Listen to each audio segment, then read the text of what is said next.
In honor of Christmas season, let's go ahead and talk about who is the biggest Grinch of this year's college football season. There were many different people that you could have picked to be the Grinch this year, but ultimately, I think I found a group of people that everybody can agree on. The first and easiest thing to do when looking at who is the biggest Grinch of this year's college football season is look at who knocked out these teams from making the college football playoff. And when we look at all three of the SEC teams that were right on the edge of making the college football playoff, but ultimately did not make it, they actually had no crossover losses. So all three of these teams do not have a similar Grinch. So then I started looking at the rest of the top 25 to see if there was maybe a team or similarity that I saw that I could identify to say this is the Grinch of this year's college football season.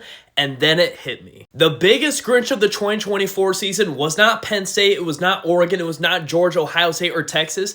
It was actually the College Football Playoff Board of Managers. If the CFP Board of Managers just took the same logic that they used for the 14 playoff and applied it to the 12-team playoff, this is how the playoffs would look if it were 1 through 12. Obviously, it would not help Ole Miss or South Carolina getting into the playoff, but it would make the playoffs a lot more fair. Like Oregon facing the winner of Indiana versus Boise State in the second round rather than Tennessee and Ohio State. I mean, you just use this bracket and this makes just way more sense. But it's important to know that the College Football Playoff Board of Managers is actually different from the College Football Playoff Selection Committee. So the Selection Committee has no dictation over how the playoff looks. They only select the teams that are in, but it's the Board of Managers that decide how the playoff looks. The 12-team playoff has been great so far, and I'm so excited to see how it's going to finish. I just think it could be even better, and that's why the Board of Managers are my Grinch of 2024.